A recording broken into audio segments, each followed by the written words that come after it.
చక్కగా సంఘానికి వెళ్ళి వస్తూ ఉంటారు, అన్నీ బాగుంటుంది. ఆదివారం ఆరాధనకి వెళ్ళి వచ్చి కానుకలు వేసి అంతా అయిపోయిన తర్వాత సోమవారం నుంచి శనివారం వరకు మన సాక్ష్య జీవితం అనేది ఎలా ఉన్నది అనేది మనం చాలా జాగ్రత్తగా కాపాడుకోవాలి. మనం వర్క్ చేస్తున్న ప్లేస్లో, మన ఉద్యోగ స్థలాల్లో, అలాగే మనం ఉంటున్న లొకాలిటీలో, మన బిడ్డల ఎదుట, మన బంధువుల ఎదుట, మన స్నేహితుల ఎదుట ఎప్పుడైతే ఒక వ్యత్యాసమైన జీవితాన్ని, ఎవరు జీవించలేని క్రైస్తవ జీవితాన్ని, బైబిల్ చెప్తున్న అటువంటి ప్రత్యేకమైన వ్యత్యాసమైన జీవితాన్ని క్రీస్తు జీవించిన ఆ జీవితాన్ని గనక మనం జీవించినట్లయితే ఖచ్చితంగా మీ జీవితం ద్వారా అనేక ఆత్మలను మనం సంపాదించుకోగలం. ఆమేన్. సో దయచేసి వాక్యం మనల్ని సరిచేస్తున్నప్పుడు దాన్ని సరిచేయబడనివ్వటానికి మీరు అవకాశం ఇవ్వండి. అవకాశం ఇవ్వకపోతే మోసపోయేది, నష్టపోయేది ఎవరు? మనమే, నేనే, మనమందరం. సో కాబట్టి ఏ ఒక్కరు విని వెళ్ళేవారుగా ఉండద్దని ప్రభుపేట మీకు మనవి చేస్తున్నాను. మనము ఈ కొరింథీయులకు రాసిన పత్రికని మనం ధ్యానం చేస్తూ వస్తున్నాం. ఈరోజు మనం 6వ అధ్యాయాన్ని మనం ధ్యానం చేస్తున్నాం. ఈ 6వ అధ్యాయం ధ్యానంలోనికి వెళ్ళటానికి మునుపు ఒకసారి మీకు మరలా ఈ కొరింథీ సంఘంలో ఉన్న పరిస్థితుల్ని ఒకసారి మీకు జ్ఞాపకాన్ని తీసుకొచ్చి ఈ 6వ అధ్యాయం ధ్యానంలోనికి వెళ్దాం. అసలు ఈ సంఘములో కొరింథీ అనే ఈ కొరింథీ అనే పట్టణం ఎక్కడుందంటే ఇది గ్రీసు దేశానికి రోమా సంస్థానం, రోమా రాజ్యము పరిపాలన చేస్తున్నప్పుడు గ్రీసు దేశానికి ఇది ఒక ముఖ్య పట్టణంగా ఉంది. ఈ కొరింథ్ అనే ఈ పట్టణము చాలా దేనికి ఫేమస్ అంటే కమర్షియల్ క్యాపిటల్గా అంటారు. మనకి ఆంధ్రాలో కమర్షియల్ క్యాపిటల్ విజయవాడ అంటారు. సో ఇది వ్యాపారం చేసుకోవడానికి ఈ కొరింథ్ పట్టణము చాలా ప్రసిద్ధిగాంచిందనమాట. సో మీరు ఎప్పుడైనా గమనించారో లేదో, ఎక్కడైతే ఎక్కువ వ్యాపారం జరుగుతూ ఉంటుందో అక్కడ కావలసిన అన్ని సౌకర్యాలు ఉంటాయి. అన్ని రకాల సౌకర్యాలు, ట్రాన్స్పోర్టేషన్ ఏంటి, ఫుడ్ ఏంటి, కావలసిన విలాసవంతమైన జీవితం అంతా దొరుకుతూ ఉంటుంది. అటువంటి పరిస్థితులే ఈ కొరింథీ పట్టణంలో ఉన్నాయి. ఇప్పుడు పౌలు భక్తుడు ఎప్పుడైతే ఈ కొరింథీ సంఘాన్ని స్థాపించాడో, ఆ కొరింథీ సంఘంలో ఏమైందంటే, ఈయన ఇందాక శ్యామ్ గారు చెప్పినట్టుగా ఆయన తెస్సలోనిక సంఘాన్ని హఠాత్తుగా విడిచి వెళ్ళిపోవటం ఎలాగ జరిగిందో, కొరింథీ సంఘాన్ని కూడా ఆయన స్థాపించి ఆయన వెళ్ళిపోవాల్సి వచ్చింది. ఆయన మిషనరీ ప్రయాణం చేస్తూ వెళ్ళిపోతూ ఈయన ఎఫ్ఎస్సిలో ఉండి ఈ కొరింథీలో జరుగుతున్న ఆ సంఘంలో జరుగుతున్న పరిణామాల గురించి రాయాల్సి వచ్చింది. ఎందుకు ఇది రాయాల్సి వచ్చిందంటే, కొరింథీ సంఘము ఒక అన్యుల పట్టణం. కొరింథీ అనేది ఒక అన్య దేశం అన్నమాట, అన్య పట్టణం. ఎప్పుడైతే ఈ అన్య పట్టణంలో ఈ కొంతమంది అన్యులు ఏం చేశారంటే, అంటే రోమీలుగా ఉన్నవారు, గ్రీసు దేశస్తులుగా ఉన్నవారు ఏం చేశారంటే ప్రభువుని నమ్ముకున్నారు. అలాగే చెదిరిపోయిన యూదులు కూడా ఈ కొరింథీ పట్టణంలో ఉన్నారు. ఈ యూదులు కూడా ఏం చేశారంటే దేవుణ్ణి నమ్ముకున్నారు. ఇప్పుడు ఈ పట్టణంలో ఏర్పడిన ఈ సంఘాన్ని కొరింథీలో ఉన్న సంఘం అంటారు. ఈ సంఘంలో ఏం జరుగుతుందంటే, అన్య దేశంలో నుంచి, అన్య సాంప్రదాయంలో నుంచి మారు మనసు పొందినవారు, యూదులుగా ఉన్నవారు, రక్షణ పొందినవారు ఇప్పుడు ఈ సంఘంలో ఉన్నారు. ఎక్కువ మంది ఉన్నదంట. అన్యులుగా ఉండి రక్షణ పొందినవారు ఈ సంఘంలో ఎక్కువ మంది ఉన్నారు. ఇప్పుడు ఈ అన్యులు ఏం చేస్తున్నారంటే, వీళ్ళ సాంప్రదాయం, వీళ్ళ జీవన విధానం రక్షణ పొందకముందు ఎలా ఉండేదంటే, వీళ్ళు అస్టోరైట్ అనే ఒక దేవతకి వీళ్ళు ఆరాధించేవాళ్ళు అనమాట. ఈ దేవత దేనికి ప్రసిద్ధి అంటే ప్రేమకు, అందానికి, లైంగిక సంబంధమైన వాటికి, సంతానోత్పత్తికి ఈమెని దేవతగా ఆరాధించేవాళ్ళు. ఈమెని సంతానోత్పత్తికి, ప్రేమకు, అందానికి, లైంగిక సంబంధమైన వాటికి వాడేవారు. ఇప్పుడు ఈ మందిరంలో, ఈ గుడిలో ఏమయ్యేదంటే దాదాపు 1000 మంది అక్కడ టెంపుల్ ప్రాస్టిట్యూట్ ఉండేవాళ్ళు. టెంపుల్ ప్రాస్టిట్యూషన్ ఏమంటారంటే దేవదాసీలు అంటారు తెలుగులో. మనకు కూడా భారతదేశంలో బ్రిటిష్ వాళ్ళు వచ్చిన తర్వాతే ఏమైందంటే ఈ దేవదాసీల యొక్క సిస్టమ్ని వాళ్ళు అబాలిష్ చేశారు, దాన్ని నిర్మూలన చేశారు. ఎప్పుడైతే మన దేశాన్ని భారతీయులు మన దేశాన్ని రాజులు పరిపాలిస్తున్న కాలంలో గొల్లల్లో ఏముండేదంటే, దేవదాసీలు అంటే ఎవరంటే వాళ్ళు మొట్టమొదటిగా వాళ్ళు దేవుని మందిరంలోనే ఉంటూ స్త్రీలుగా ఉన్నవారు దేవునికి ఆలయానికి సంబంధించిన పనులన్నీ చేస్తూ శుభ్రంగా ఉంచుతూ కావలసిన వాటి అన్నిటిని సామగ్రిని అన్నిటిని చేస్తూ వీళ్ళు భరతనాట్యం వీళ్ళని నాట్యాలు చేసేవాళ్ళంట. మన ఇండియన్ కాంటెక్స్ట్లో నేను చెప్తున్నా. సో ఎప్పుడైతే బ్రిటిష్ వారు వచ్చి మన భారతదేశాన్ని జయించినప్పుడు రాజులందరూ చెదిరిపోయారు. అప్పుడు ఏమైందంటే వీళ్ళ పరిస్థితి, ఈ దేవదాసుల యొక్క పరిస్థితి, వాళ్ళు తినటం కోసం ఏం చేశారంటే వాళ్ళకి ఆహారం పూట గడుపుకోవడానికి వ్యభిచారం చేయడం ప్రారంభించారు. అలాగా ఈ దేవదాసీలు చాలామంది ఏం చేశారంటే ఆ రోజుల్లో దేవదాసుల్ని వాళ్ళ యొక్క లైంగిక సంబంధమైన కోరికలను నెరవేర్చుకోవడానికి వాడుకునేవాళ్ళు అనమాట. అదే సందర్భం కొరింథీలో కూడా ఉండేదన్నమాట. ఇదేంటంటే అది అఫీషియల్. కొరింథీ పట్టణంలో ఉన్న ఆ గుళ్ళల్లో ఈ అస్టోరైట్ అనే దేవత ఎక్కడైతే ఆ గుడి ఉంటుందో అఫీషియల్గా ఆ ప్రభుత్వము 1000 మందిని, 1 కాదు 100 కాదు 1000 మంది ఉండేవాళ్ళు.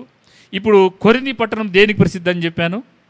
వ్యాపారం చేయడానికి. సో వ్యాపారం చేయడానికి చుట్టుపక్కల నుంచి దేశాల నుంచి చాలామంది వచ్చి అక్కడికి వచ్చినప్పుడు తమ లైంగిక సంబంధమైన కోరికలు నెరవేర్చుకోవడానికి ఈ గుళ్ళకు వెళ్ళేవాళ్ళు. దేవదాసులను వాడుకునేవాళ్ళు, టెంపుల్ ప్రాస్టిట్యూట్ని వాడుకునేవాళ్ళు. ఆ గుళ్ళల్లో అంట ప్రత్యేకంగా గదులు ఉండేవంట ఈ కార్యక్రమం జరిగించుకోవటానికి. ఎందుకు? ఈ కార్యక్రమము ఆ దేవతకి ఇష్టమైనదంట, ఆ దేవతకి ఇష్టమైన పని. అందుకనే ఇవి క్రియలు జరిగిస్తూ ఉండేవాళ్ళు. ఇటువంటి సాంప్రదాయంలో నుంచి వీళ్ళు ఏం చేశారంటే ఈ కొరింథీ పట్టణంలో ఉన్న అన్య దేవత ఆరాధించేవారు రక్షణ పొందారు. గడిచిన వారం మనం ఏం చూసాం? ఒకడు తన తండ్రి భార్యను ఉంచుకున్నాడు. ఇది అక్కడ కామన్గా జరుగుతున్న క్రియలు కాబట్టి వాళ్ళకి అంత పెద్ద తప్పు అనిపించట్లేదు. పరస్త్రీతో వ్యామోహంలో ఉండడం. ఈ రోమా సామ్రాజ్యంలో జరుగుతున్న ఒక ప్రాముఖ్యమైన ఘటన ఏంటంటే నీ భార్యను తప్ప ఇక్కడ ఏంటంటే జరిగేది, నువ్వు వేశ్యగా అనబడుతున్న దానితో నువ్వు శయనించవచ్చు, కానీ నీ భార్య మాత్రం వేరొకరితో గనక శయనించడం నువ్వు చూసినప్పుడు మాత్రం ఆమె వ్యభిచారంలో పట్టుకుంటే మాత్రం ఆమెను శిక్షించి దండించవచ్చు. పురుషులకి దండన లేదు. స్త్రీలు మాత్రం, భార్యలుగా ఉన్నవారు మాత్రం ఆ క్రియ చేస్తే వారిని శిక్షించి దండించేవాళ్ళు. కానీ అఫీషియల్గా ప్రోస్టిట్యూట్ అనబడుతున్నవారు, వేశ్యలుగా అనబడుతున్నవారు, లేదంటే దేవదాసులుగా అనబడుతున్న వారి దగ్గరికి వెళ్ళి పురుషులు తమ కోరికలు నెరవేర్చుకోవచ్చు అనేది ఆ ప్రభుత్వంలో ఉన్న అఫీషియల్ ఆర్డర్ అన్నమాట. వాళ్ళు ఎందుకు అలా చెప్తారంటే, నీకు ఆకలేసినప్పుడు, కడుపుకి ఆకలేసినప్పుడు ఏం చేస్తావు? అన్నం తింటాం. సో నీ కోరిక పుట్టినప్పుడు, లైంగిక సంబంధమైన కోరిక పుట్టినప్పుడు దాన్ని నెరవేర్చుకోవడంలో తప్పు లేదు అనే ఒక సిద్ధాంతంలో, ఫిలాసఫికల్ సిద్ధాంతం వాళ్ళకి ఉండేదన్నమాట. ఎవరికి? ఈ రోమన్స్కి. సో అటువంటి పరిస్థితుల్లో ఉన్నప్పుడు ఈ చుట్టుపక్కల సంఘం మొత్తం ఇటువంటి పరిస్థితులు ఉన్నాయి. ఇప్పుడు సంఘం పుట్టింది. అక్కడ దేవుణ్ణి తెలుసుకున్నారు, నిజమైన దేవుణ్ణి తెలుసుకున్నారు. ఇప్పుడు అటువంటి సాంప్రదాయం కలిగిన ఆ వ్యక్తులు రక్షణ పొందినప్పుడు వీళ్ళ మధ్యలో జరుగుతున్న కొన్ని పరిస్థితుల గురించి ఇప్పుడు పౌలు ప్రస్తావిస్తూ ఆయా సందర్భాలలో, ఆయా అధ్యాయాల్లో మనము చూసుకుంటూ వస్తున్నాం. ఇప్పుడు 6వ అధ్యాయంలో జరుగుతున్న పరిస్థితి ఏంటో ఒకసారి మనం చూద్దాం.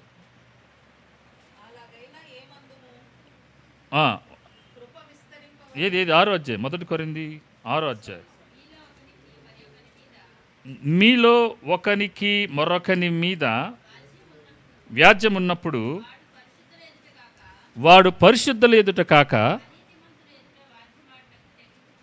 ఆగండి, ఇక్కడ ఏం జరుగుతుందంటే కొరింథీ సంఘం పట్టణంలో అక్కడ జ్యూరీస్ ఉండేవాళ్ళు. జ్యూరీస్ అంటే ఏంటంటే న్యాయపీఠం ఉండేది తీర్పు తీర్చడానికి. వాళ్ళకి ఎలాంటి జడ్జి కోర్టు ఎలా ఉంటుందంటే వాళ్ళకి ఒక 4 మెట్లు పైకి ఉంటాయి, పైన ఒక పీఠం లాగా ఉంటుంది, దాని మీద ఒక సింహాసనం ఉంటుంది. అది ఎక్కడుంటుంది? మార్కెట్లోనే ఉంటుంది. ఎక్కడో మూల రహస్యంగా మాకు బిల్డింగ్ కట్టి ఆ బిల్డింగ్లో అలా ఉండదు. అప్పుడు అలా ఉండేవన్నమాట. మీరు కనుక యూట్యూబ్లోకి వెళ్ళి చూస్తే, లేదంటే గూగుల్లోకి వెళ్ళి చూసినట్లయితే అవి పబ్లిక్ ప్లేస్లోనే, వ్యాపారం జరుగుతున్న ప్లేసుల్లోనే ఈ యొక్క న్యాయపీఠాలు అనేవి ఉండేవి. ఇప్పుడు జరుగుతున్న పరిస్థితి ఏంటంటే వీళ్ళు విశ్వాసులు, మీలో ఒకని మీద ఒకనికి వ్యాజ్యం ఉన్నప్పుడు వాడు ఏం చేశాడంట? పరిశుద్ధుల ఎదుట కాక అనీతిమంతుల ఎదుట వ్యాజ్యమాడటకు తెగించుచున్నాడా? పరిశుద్ధులు, ఇక్కడ మనం ఈ అధ్యాయంలో దాదాపు పౌలు భక్తుడు ఒక 10 ప్రశ్నలు వేస్తూ ఉంటాడు. ఆ ప్రశ్నలు కూడా జవాబుతో కూడిన ప్రశ్నలు ఉంటాయి. మీరు ప్రశ్నలోనే జవాబు ఉంటుంది. చూడండి, మీరేం చేశారంట? అనీతిమంతుల ఎదుట వ్యాజ్యమాడుటకు తెగించుచున్నాడా?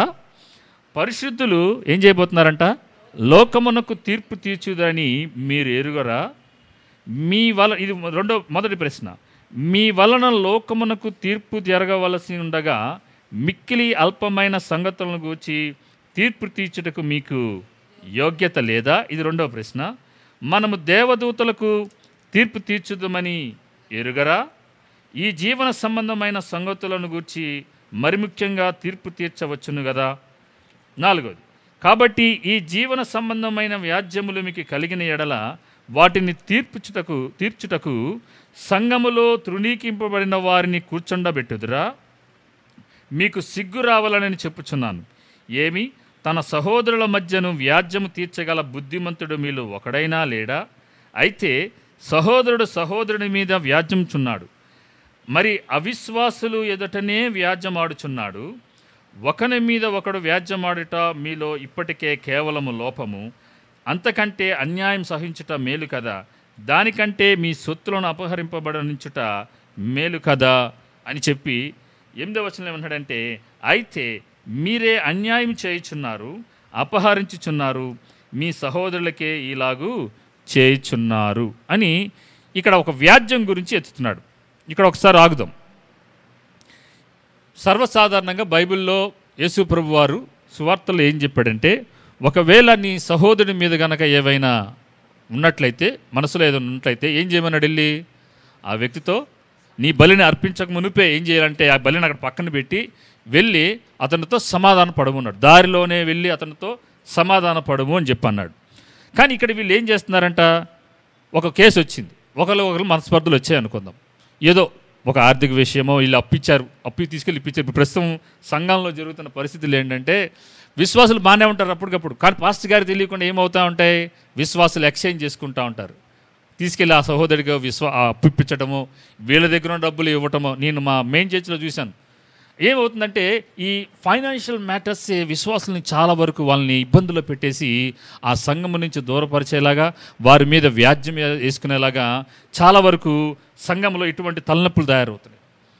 ఇక్కడ జరిగిన సంఘటన ఏంటంటే, ఈ వ్యాజ్యం వచ్చినప్పుడు ఈ తగాదు వచ్చినప్పుడు వీళ్ళు డైరెక్ట్గా సంఘములో ఉన్న పెద్దల దగ్గరకో లేదంటే సంఘ కాపురి దగ్గరకో వెళ్లకుండా ఎక్కడికి వెళ్ళిపోయారంట? అనీతిమంతుల దగ్గరికి. అనీతిమంతులని ఎందుకు వాడారంటే, మనమందరము క్రీస్తు రక్తంలో కడగబడి, క్రీస్తు రక్తం చేత శుద్ధి చేయబడి, పరిశుద్ధపరచబడి నీతిమంతులుగా తీర్చబడిన వారందరూ నీతిమంతులు, మిగతా వారందరూ అనీతిమంతులే ఎవరైనా సరే. ఎందుకంటే వాక్యం చెప్పిందంటే అది సత్యం అంతే. సో వారు న్యాయవంతులైనా, న్యాయమూర్తులైనా, జడ్జిలైనా, సుప్రీంకోర్టు జడ్జిలైనా సరే, ఎవరైనా సీజే అయినా సరే, వాళ్ళందరూ అనీతిమంతులే. వాక్యం కోణంలో చూస్తే వాళ్ళందరూ అనీతిమంతులే. సో ఇప్పుడు అనీతిమంతుల దగ్గరికి వెళ్తున్నారు. బాధాకరమైన విషయం ఏంటంటే, ఇళ్లలో వస్తున్న, కుటుంబాల మధ్యలో వస్తున్న తగాదాలను కూడా వెంటనే పోలీస్ స్టేషన్కి తీసుకువెళ్ళటం, వెంటనే కోర్టులకు వెళ్ళిపోవటం, ఇది పరిపాటి అయిపోయింది. ఎవరికి? క్రైస్తవులకి. మీరు కనుక కోర్టుకి వెళ్ళి, నేను ఇంతకుముందు కూడా చెప్పినట్టున్నాను, మీరు హైకోర్టుకి కానీ జిల్లా కోర్టుకి కానీ వెళ్ళి ఎక్కువ విడాకుల కేసులు ఎవరు ఫైల్ చేస్తున్నారండి అని మీరు అడిగితే హిందువుల కన్నా క్రిస్టియన్ లిస్టు ఎక్కువ వస్తుందంట. ఎందుకంటే వారి మధ్యలో సఖ్యత కలగటానికి, ఐక్యత కలిగి జీవించాలనే మనస్తత్వం ఇటు భార్యకి లేదు, ఇటు భర్తకి ఉండట్లా. వెంటనే చాలామంది కాంటెక్స్ట్లో నేను చూస్తున్నది ఏంటంటే, ఎక్కువగా భార్యలను చెడగొడుతుంది వాళ్ళ తల్లిదండ్రులు. ఎందుకో తెలుసా? ఆడే వస్తాడులే, అవసరమైతే మాతోనే ఉండి ఏం పర్లేదు అని సర్ది చెప్పి కుటుంబానికి, కాపురానికి పంపించాల్సింది పోయి, భార్యల్ని, కూతుర్ని ఇళ్లలోనే పెట్టుకొని భర్తల దగ్గరికి వెళ్ళనీయకుండా అవసరమైతే కోర్టుకి లేదంటే పోలీస్ స్టేషన్కి వాడి మీద కేసులు పెట్టి భార్య భర్తలు కలిసి ఉండకుండా వాళ్ళు ఏం చేస్తున్నారంటే కేసులు పెట్టిస్తున్నారు. తల్లిదండ్రులే, స్వయాన అన్న చెల్లెళ్ళే, అక్క చెల్లెళ్ళే పెట్టిస్తున్నారు. సో ఇది క్రైస్తవ కుటుంబాల్లో జరుగుతున్నాయి. నామకార్థ క్రైస్తవ కుటుంబాల్లో మరి ముఖ్యంగా పేరుకి వాళ్ళ పేర్లేమో బైబిల్ పేర్లు ఉంటాయి, కొట్లాటలు, గొడవలు, పోలీస్ స్టేషన్లో కోర్టుల చుట్టూ తిరిగే వాళ్ళంతా ఎక్కువ మంది మన వాళ్ళే కనబడుతున్నారు. ఇది చాలా బాధాకరమైన విషయం. అరే మీరు పేరన్నా మార్చుకోండి, మీరు బ్రతుకన్నా మార్చుకోండి అని అంట. అంతే కదా. ఒక జాన్ అని పేరు పెట్టుకొని పేరు జాను డాన్లాగా జీవించాడు అనుకోండి, ఎలా ఉంటుంది? పేరుకు తగ్గట్టుగా ఉండాలి. జాన్ అంటే దాని అర్థము బిలవడ్ అని, బిలవడ్ వన్, ప్రియమైన వాడు. ఎవరికి? దేవునికి ప్రియమైన వాడు అని అర్థం. హేయమైన వాడిగా లేదంటే వికృత చేష్టలు చేసేవాడిగా మనం జీవించకూడదు. సో ఇక్కడ జరుగుతున్న పరిస్థితిని బట్టి మనం అర్థం చేసుకోవాల్సింది ఏంటంటే, ఆయన ఏమంటున్నాడంటే, ఒక వాద్యం వచ్చింది, ఓకే, అందరి మనసులు ఒకలాగా ఉండవు, అందరి ఆలోచన విధానం ఒకలాగా ఉండదు, ఓకే, ఒక వాద్యం వచ్చింది, ఏదో ఒక ఫైనాన్షియల్ మ్యాటర్ అనుకుందాం, ఏదో ఒకటి అనుకుందాం. ఇప్పుడు వెంటనే ఎక్కడికి వెళ్ళాలంటే కోర్టులకు వెళ్ళకూడదు, పోలీస్ స్టేషన్కి వెళ్ళకూడదు. ఇక్కడ ఎందుకు వెళ్ళొద్దు అంటున్నాడంటే పౌలు యొక్క ఉద్దేశం ఏంటంటే, మనం అందరం ఏం చేయబోతున్నామంటే, చూడండి ఎందుకు వద్దన్నాడంటే 2వ వచనం చూడండి. పరిశుద్ధులు ఏం చేయబోతున్నారంట? లోకమునకు తీర్పు తీర్చబోతున్నారు. ఇక్కడ పరిశుద్ధులుగా తీర్చబడిన వారు ఎందరైతే ఉన్నారో మనమందరం గుర్తుపెట్టుకోండి, ఒక దినం రాబోతుంది. ఇందాక మొదటి దశలోని పత్రికలో ప్రభువు రాకడ గురించి చెప్పారు బ్రదర్. ఆయన రాకడ వచ్చినప్పుడు మనమందరము ఎత్తబడి ఈ లోకములో ఎవరైతే ప్రభువుని ఎరగని వారు ఎవరైతే ఉన్నారో, అనీతిమంతులు ఎవరైతే ఉన్నారో, పడిపోయిన దేవదూతలు ఎవరైతే ఉన్నారో, వీరందరికీ మనమందరం ఏం చేయబోతున్నాం? మనము తీర్పు తీర్చబోతున్నాం. తీర్పు తీర్చడం అంటే ఏంటంటే, మనమందరము ఆయన ప్రభువుగా ఉంటాడు, మనము ఆయన కింద అధిపతులుగా ఉండి ఏం చేయబోతున్నామంటే, ఆయన అధికారానికి లోబడుతూ ఆయన చెప్పినది శిరసా వహిస్తూ ఎవరెవరికైతే తీర్పు తీర్చాలో వాళ్ళని దాన్ని ఇంప్లిమెంట్ అయ్యేలాగా మనం చేయవలసిన బాధ్యత దేవుడు మనకందరికీ, ఎవరైతే క్రీస్తునందు సద్భక్తి కలిగి పరిశుద్ధమైన జీవితాన్ని జీవిస్తూ వాక్యానుసారమైన జీవితాన్ని జీవిస్తున్న వారికేనండోయ్. సంఘానికి ఆదివారం పొట్టు వచ్చి వెళ్ళిన వాళ్ళకి కాదు. నీ ఆదివారం సంఘానికి వచ్చి వెళ్ళిపోతే నేను రేపొద్దున అందరిని తీర్పు తీసేస్తాను ఆయన రాకడలు అంటాను కాదు. బ్యాప్టిజం రక్షణ పరలోకానికి పాస్పోర్ట్ కాదు, అది పాస్పోర్ట్ కాదు. ఖచ్చితంగా మన రాకడ వరకు, ప్రభు రాకడ వరకు, లేదంటే మన ప్రాణం విడిచేంత వరకు వాక్యం చెప్తున్న దాని ప్రకారం మన జీవించాలి అందరి ఎదుట. సో మనమందరం ఏం చేయబోతున్నామంటే, పరిశుద్ధుల లోకానికి తీర్పు తీర్చుదని మీరు ఎరుగరా? అనీతిమంతుల దగ్గరికి ఎందుకు వెళ్తున్నాడంటే, మొదటి కారణం మనమందరము లోకమునకు తీర్పు తీర్చబడరని మీరు ఎరుగరా? అలాగే మీ వలన లోకమునకు తీర్పు జరగబడవలసి ఉండగా మిక్కిలి అల్పమైన సంగతులను గురించి తీర్పు తీర్చుటకు మీకు యోగ్యత లేదా? అరే మీలో ఎవడు లేడా? మీకు ఎవరికి జ్ఞానం లేదా? మీలో వచ్చిన వ్యాజ్యాన్ని తీర్పు తీర్చడానికి, దాన్ని సర్ది చెప్పడానికి రాబోయే యుగములో మనం అందరం తీర్చిపోతుండగా ఇప్పుడు జరిగిన ఈ అల్పమైన సంగతిని తీర్పు తీర్చడానికి మీలో జ్ఞానం కలిగిన వాడు, మెచ్యూర్ అయిన వాడు, పరిపక్వత కలిగిన విశ్వాసులు కానీ లేదా సంఘ నాయకుడైన వాడు లేడా? మీరు చెప్తూ 3వ చెప్తున్నారు చూడండి, మనము దేవదూతలకు కూడా తీర్పు తీర్చబోతున్నాము. అనీతిమంతులకి లోకానికి తీర్పు తీర్చబోతున్నాం. మనకి యోగ్యత కలిగి ఉంది, జ్ఞానం ఇచ్చాడు దేవుడు. అలాగే దేవదూతలకు కూడా తీర్పు తీర్చబడని మీరు ఎరుగరా? మరి ఇన్ని ఎరిగి ఉండి కూడా మీరు ఈ జీవన సంబంధమైన సంగతులను గురించి మరి ముఖ్యంగా తీర్పు వచ్చును కదా. ఎందుకు అంటున్నాడంటే పౌలు భక్తుడు, ఎప్పుడైతే సంఘము వారి కుటుంబంలో జరుగుతున్న విషయాలను ఎవడైనా బయట పెడతాడండి, ఎవడైనా రహస్యంగా వాటిని సమాధానంగా దాన్ని సమాధానపరచుకోవడానికి ప్రయత్నం చేస్తారు. సో సంఘం అనే కుటుంబంలో వస్తున్న ప్రతి పరిస్థితిని కూడా మనం అట్లాగే ఒకరినొకరు సమాధానపరుచుకుంటూ మనం ఏం చేయాలంటే, కుటుంబం మనం ఆడుతున్న సంఘములో ఏం చేయాలంటే మనమే పరిష్కారం చేసుకోవాలి తప్పితే మనలో ఉన్న లోటుపాట్లని బయటికి తీసుకెళ్ళినట్లయితే ఇప్పుడు ఏమవుతుందంటే సంఘము యొక్క సాక్ష్యము చెడిపోతుంది. అలాగే మనము రక్షణ సువార్తను ప్రకటించడానికి మనము ఆటంకాలుగా, అడ్డుబండలుగా అయిపోతాం. సో ఈ 2 కారణాల చేత మనం ఏం చేయకూడదంటే, మనమే ఒక దినాన లోకానికి తీర్పు తీర్చబోతున్నాము, మనము ఒక దినాన దేవదూతలకు తీర్పు తీర్చబోతున్నాము, మనము దేవుని చేత నీతిమంతులుగా తీర్చబడి మీలో ఎవరికైనా జ్ఞానము కొదువుగా ఉన్న ఎడల ఏం చేయమన్నాడు దేవుడు?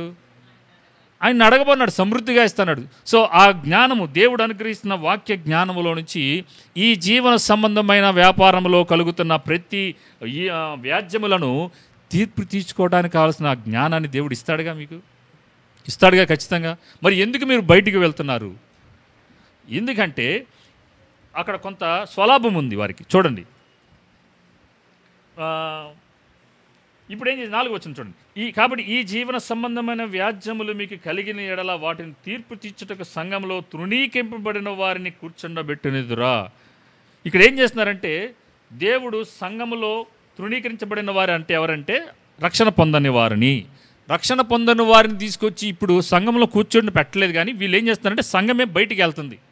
వెళ్ళి ఏం చేస్తున్నారంటే మీరే మాకు తీర్పు తీర్చండి అని చెప్పి మీరేం చేస్తున్నారంటే ఆ అనీతిమంతుని ఎదుట ఎవరు నిలబడుతున్నారు?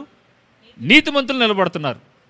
అరే మీరందరూ ఒక దినాన దేవదూతలకు తీర్పు తీర్చాలి, అనీతిమంతులకు మీరు తీర్పు తీర్చాలి, మీరు ఇప్పుడెళ్ళి చేతులు కట్టుకొని మాకు తీర్పు తీర్చండి అని సమాధాన పడకుండా మీరు ఏం చేస్తున్నారంటే మీరు మమ్మల్ని సమాధానపరచండి అని చెప్పి మీరు అనీతిమంతులు ఎదుట మీరు నిలబడుతున్నారే, ఇది సరైన పనేనా అని చెప్పి ఆ సంఘ విశ్వాసుల్ని ఈయన కొంచెం హెచ్చరిస్తున్నాడు అనమాట. 5వ వచనం, మీకు సిగ్గు రావాలని చెప్తున్నాను. సిగ్గు రావాలని చెప్తున్నాడంట. ఏమని? తన సహోదరుల మధ్యను వ్యాజ్యము తీర్చగల బుద్ధిమంతుడు మీలో ఒక్కడైనను లేడా? లేడా అంటే ఉండే ఉంటాడు అని అంటున్నాడు అనమాట, ఇండైరెక్ట్గా. సో మనము చాలా సందర్భాల్లో మనము గ్రహించాల్సింది ఏంటంటే, యేసుప్రభు వారు మత్తయి సువార్తలో 5వ అధ్యాయం 23-26 వచనంలో ఆయన చెప్పిన మాటని మరొకసారి మనం జ్ఞాపకం చేసుకోవాలి. ఎటువంటిదైనా సరే నీ సహోదరికి వ్యతిరేకంగా ఏదైనా వ్యాజ్యం ఉన్నప్పుడు వెంటనే మనము ఆ వ్యక్తితో సమాధాన పడాలి. లేదంటే మన వారం కూడా చూసాం, మనము సంఘములో ఉన్న నాయకుల మధ్యలో సంఘ నాయకుడి దగ్గరికి తీసుకెళ్ళి సమాధానపరచుకోవాలి. చూడండి ఒకసారి మత్తయి సువార్త 5వ అధ్యాయం 23-26 వచనాలు. కావున నీవు బలిపీఠమునొద్ద బలిపీఠము అర్పించుచుండగా నీ మీద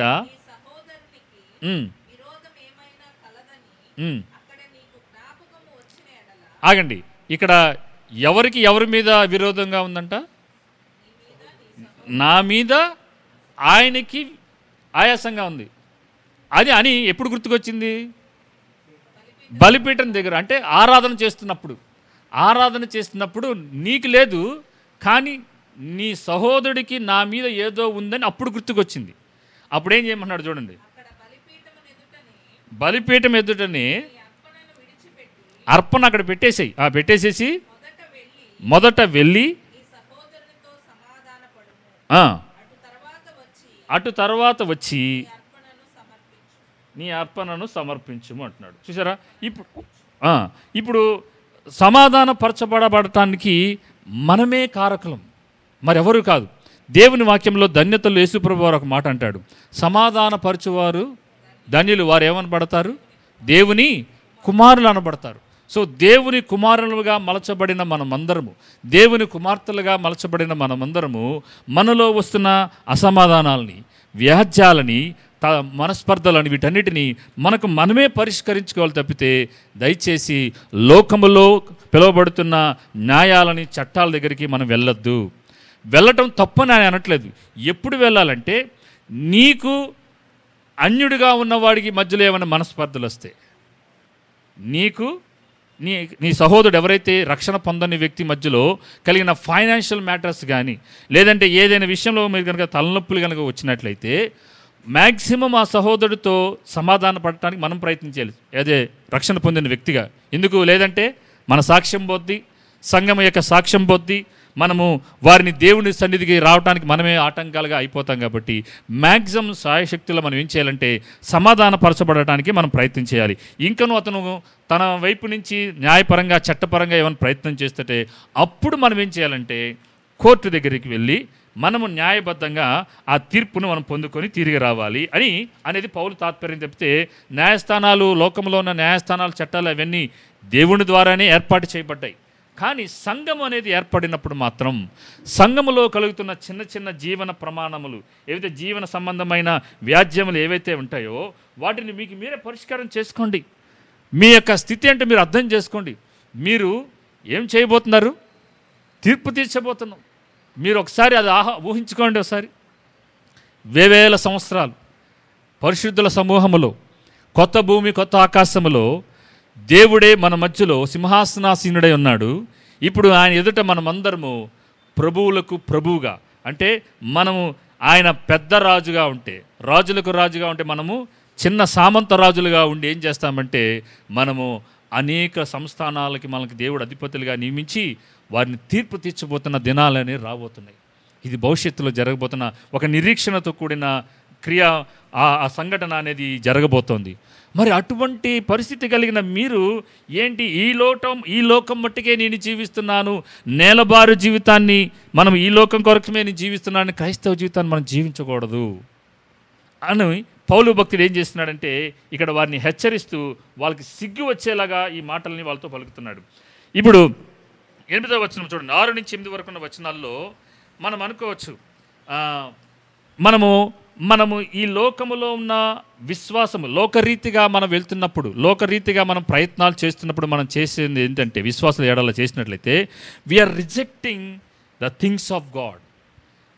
దేవుని వాక్యము మీలో ఉన్న వ్యాజ్యాల్ని మీకు మీరే పరిష్కరించుకోండి అని చెప్పినప్పుడు దానిని పెడచెవిని పెట్టి నీకు ఇష్టానుసారంగా వెళ్ళి నువ్వు లోకానుసారంగా మనం ప్రయత్నం చేసినప్పుడంట, దేవుడు ఏ నియమాలైతే సంఘంలో ఉండాలని కట్టిపెట్టాడో వాటిని అధిగమించి వాటిని హద్దు మీరి ప్రవర్తించినప్పుడు దేవునికి మనం అవిధేయత చూపించిన వారంగా ఉంటాము. అలాగే పరిశుద్ధుల యొక్క సహవాసానికి మనము దానికి ఏమంటారంటే అవిధేయతను కానీ లేదంటే మనం మోసం చేసిన వారం అవుతాం. సో ఇది చాలా జరుగుతున్నాయి. చూడండి ఒకసారి 7వ వచనం, ఒకరి మీద ఒకడు వ్యాజ్యమాడుట మీలో ఇప్పటికే అది లోపము. అలా చేయటం లోపమే. అసలు మీరు ఒకరినొకరు మనస్పర్ధలు ఉండటమే అది లోపము. ఆ లోపము కన్నా అంతకంటే అన్యాయం సహించడం మేలు. ఒకవేళ మీకు అన్యాయం జరిగిందంటే సహించండి, పర్లేదు. అలాగే దానికంటే మీ సొత్తులను అపహరించి బడనిచ్చటం మేలే కదా. అయితే మీరు అన్యాయం చేయించున్నారు, అపహరించుచున్నారు, మీ సహోదరులకే ఇలాగూ చేస్తున్నారు. ఇలా బయటికి వెళ్ళటం వల్ల ఆ రోజుల్లో ఏం జరిగేదంటే, కొరింథీ పట్టణంలో ఇందాక ఉన్న దాన్ని ఏమంటారంటే బెనెన్స్ సీట్ అని అంటారు దాన్ని. ఏం జరుగుతుందంటే ఆ న్యాయపీఠం దగ్గర, ఆ కొరింథీ పట్టణంలో ఉన్న న్యాయపీఠం దగ్గర న్యాయమూర్తులు లంచాలు తీసుకునేవాళ్ళు. అందుకనే వీళ్ళు ఏం చేసేవాళ్ళంటే ఈ న్యాయమూర్తులు ఒకరికి పక్షపాతం చూపించి అన్యాయం చేసి మరొకరికి అన్యాయంగా న్యాయం చేసేవాళ్ళు. సో అందుకనే వీళ్ళు ఏం చేసేవాళ్ళంటే ఆ న్యాయమూర్తుల దగ్గరికి వెళ్తున్నారనమాట. అందుకని పౌలు భక్తుడు రాస్తున్నాడు, మీరు అన్యాయంగా మీ సహోదరులకి వ్యాజ్యం చేయిస్తున్నారు, వారిని దొంగిలిస్తున్నారు. అక్కడంటే ఆ రోజుల్లో అంట ఎప్పుడైతే ఈ న్యాయపీఠం దగ్గరికి వెళ్ళంగానే వాళ్ళు ఏం చేసేవాళ్ళంటే వెంటనే ఆ న్యాయమూర్తి కింద కొంతమంది ఉండేవాళ్ళంట, బంట్రోతులు ఉండేవాళ్ళంట. వ్యాజ్యం వచ్చిన రాగానే వాడు హైరార్కీని బట్టి, వారికున్న ఆర్థిక స్థితిగతులను బట్టి తీర్పు రిచ్ పీపుల్కి ఫేవరబుల్గా వాళ్ళు తీర్పునిచ్చేవాళ్ళంట. లేదు వాళ్ళ క్యాస్ట్ సిస్టమ్, క్యాస్ట్ కనుక వాళ్ళకి చెందిన వాళ్ళుగా ఉన్నట్లయితే వచ్చినవాడు వాళ్ళకి ఫేవరబుల్గా వాళ్ళు తీర్పిచ్చేవాళ్ళంట. అలా వాళ్ళని అన్యాయం గురి చేసేవాళ్ళు, అలా అన్యాయపు తీర్పులు వాళ్ళు ఇచ్చేవాళ్ళంట. మనం చూసినట్లయితే మనకందరికీ గాంధీ గారు తెలుసు. ఆయన ఒక స్టేట్మెంట్ చెప్పారు. ఇంతకుముందు చెప్పిన స్టేట్మెంట్ కాదు, ఇది వేరే స్టేట్మెంటు. ఆయన క్రైస్తవుల్ని బాగా క్షుణ్ణంగా పరిశీలన చేసి ఆయన సౌత్ ఆఫ్రికాలో ఆయన లా చేయడానికి వెళ్ళినప్పుడు ఆయనకు ఒక బైబిల్ ఇచ్చారు, న్యూ టెస్ట్మెంట్ బైబిల్ ఇచ్చారు.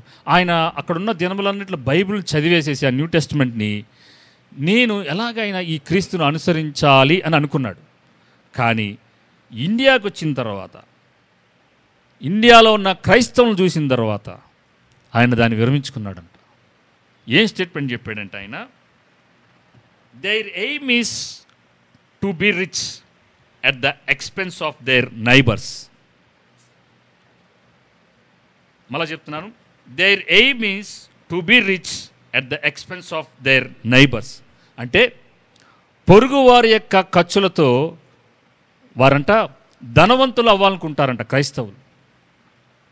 పొరుగువారి డబ్బులతో ధనవంతులు అవ్వాలనే తలంపు ఇండియాలో ఉన్న క్రిస్టియన్స్కి ఇది పరిపాటిగా అయిపోయింది. కావున నేను ఈ క్రీస్తుని నేను అంగీకరించనున్నాను.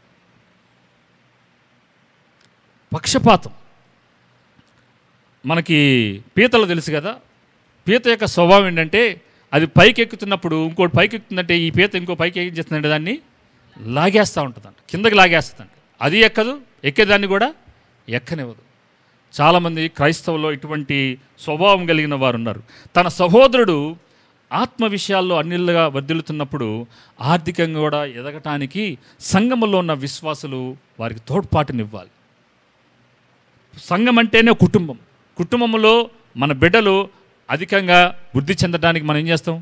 తోడ్పాటునిస్తాం, ఆలోచనలు చెప్తాం, ప్రయత్నాలు చేస్తూ ఉంటాం. అవసరమైతే మనకున్న ఇన్ఫ్లుయెన్స్ని బట్టి వాళ్ళకి ఏదో ఒకటి చేయాలని ప్రయత్నం చేస్తూ ఉంటాం. సో సంఘం అనేది ఒక కుటుంబం, మీరు జ్ఞాపకం చేసుకున్నాడు. సో మన ఇక్కడ ఈ సంఘంలో జరుగుతుంది ఏంటంటే, వాడు నా సహోదరుని కూడా వాడు మర్చిపోయి ఏం చేశాడంటే వెళ్ళి అన్యుని ఎదుట తీర్పు తీర్చడానికి అన్యాయంగా తీర్పు పొంది స్వలాభం పొందాడు అనేది ఇక్కడ పౌలు చేస్తున్న నేరారోపణ. చూడండి మళ్ళీ తర్వాత, అన్యాయస్తులు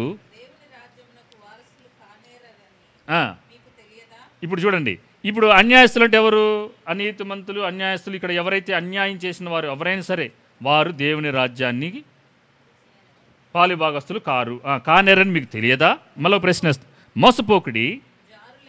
ఇక ఒక లిస్ట్ చెప్తున్నాడు, ఎవరెవరు పరలోకానికి దేవుని రాజ్యానికి వారసులు కారో లిస్ట్ చెప్తున్నాడు. చూడండి, ఎవరెవరంట? జారులైనను, విగ్రహారాధకులైనను, వ్యభిచారులైనను, ఆడంగితనము గలవారైనను, పురుష సంయోగులైనను, దొంగలైనను, లోబులైనను, త్రాగుబోతులైనను, దూషకులైనను, దోచుకొని వారైనను వారసులు కానేరరు అని ఒక లిస్ట్ చెప్పాడు. వీళ్ళందరూ పరలోకానికి వెళ్ళరు, ఒకప్పుడు మనం అలా ఉన్నాం అని కింద చెప్తా ఉంటాడు. మరి అనీతిమంతులు ఇలా ఉంటుంటే వీరందరూ పరలోకానికి దేవుని రాజ్యానికి వారసులు కాదు కదా, మరి మీరేమో దేవుని రాజ్యపు వారసులు, మీరు వారి దగ్గరికి వెళ్తున్నారు. మీరు కూడా అన్యాయం చేస్తూ నీ సహోదరుడికి అన్యాయం చేస్తున్నట్లయితే, నీ సహోదరుని కనుక మోసం చేస్తున్నట్లయితే, నువ్వు గనక లోబిగా ఉన్నట్లయితే, నువ్వు దూషకుడుగా ఉన్నట్లయితే, నువ్వు దోచుకుంటున్నట్లయితే నువ్వు కూడా దేవుని రాజ్యాన్ని స్వతంత్రించుకోలేవు అని చెప్తూ ఏమంటున్నాడంటే 11వ వచనంలో ఏమంటున్నాడు చూడు, మీలో కొందరు అంటే ఆ సంఘంలో ఉన్నవారు అట్టివారే యుంటిరి గాని ప్రభువైన యేసుక్రీస్తు నామమునను మన దేవుని ఆత్మయందును మీరు కడుగబడి పరిశుద్ధపరచబడి ఉన్న వారై నీతిమంతులుగా తీర్చబడితిరి. సో ఇక్కడ చెప్తున్నాడు మన స్టేటస్ ఏంటో చెప్తున్నాడు. ఒకప్పుడు వీళ్ళు ఎలా ఉండేవాళ్ళు, ఇప్పుడు మన స్టేటస్ ఏంటో, ఇట్లా ఉన్నారు, మీరు ఇలా చేయబడ్డారు, కడగబడ్డారు. ఇక్కడ రక్షణలో జరిగే ఒక ప్రాసెస్ని పౌలు భక్తుడు ఈ సంఘానికి రాస్తూ మనకు చెప్తున్నాడు. చూడండి ఏంటంట, ఒకప్పుడు మనమందరము ఏదో ఒక బలహీనతలో ఉన్నవారు, ఏదో ఒకటి మీకు తెలుసు, మీకు మీరే బాగా తెలుసు. ఇక్కడ రాయబడిన విషయాల్లో కూడా ఏదో ఒకటి ఉండుండొచ్చు మనలో. ఒకప్పుడు అలా ఉన్నాము, కానీ ఇప్పుడు ఎలా ఉన్నామంటే, ఇప్పుడు మన ప్రభువైన యేసు క్రీస్తు నామమును ఒక వ్యక్తిలో రక్షణ అనేది ఎలా కార్యం దేవుడు చేస్తాడో చెప్తున్నాడు.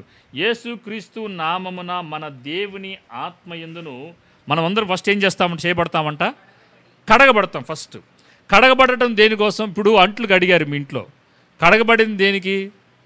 ప్రత్యేక పిలిచి పక్కన పెట్టుకొని మరలా రేపొద్దున వాడకానికి.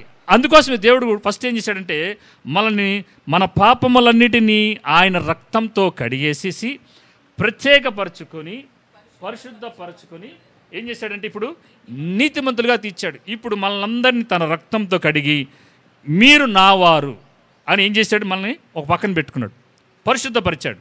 ఇప్పుడు పరిశుద్ధుడైన దేవుడు, పరిశుద్ధపరచబడిన వారు మాత్రమే ఆయన సన్నిధిలో, పరిశుద్ధపరచబడిన వారు మాత్రమే పరిశుద్ధుడైన దేవుని సన్నిధిలో ఉండగలుగుతారు. ఇప్పుడు పరిశుద్ధపరచబడి మనల్ని ఏం చేశాడంటే, ఇప్పుడు దేవుని ఎదుట నిల్చున్నాం. దేవుడు న్యాయమూర్తిగా ఉన్నాడు, ఆయన సుప్రీం జడ్జ్ అనమాట. న్యాయమూర్తిగా ఉన్నప్పుడు మనం ఆయన దగ్గరికి వెళ్ళిన తర్వాత నన్ను ఏం చేశాడంటే నీతిమంతుడిగా తీర్చబడ్డాను. ఎవరి వలన? యేసు ప్రభువారు చేసిన శిలువ త్యాగం వలన నా పాపముల చిట్టా అంతటిని యేసు ప్రభువారు ఆయన నేను వెల చెల్లించాను. ఎప్పుడైతే తండ్రి అయిన దేవునికి ఆయన చేసిన వెలను చూపించాడో, తండ్రి అయిన దేవుడు ఏం చేశాడంటే నువ్వు నీతిమంతుడివి అని ఏం చేశాడు, ఆయన తీర్పు తీర్చేశాడు. ఎందుకు? మన పాపంలో చిట్టా అంతా ఎవరి మీద పడింది? ఆ శిక్ష అంతా యేసు ప్రభు వారి మీద పడింది.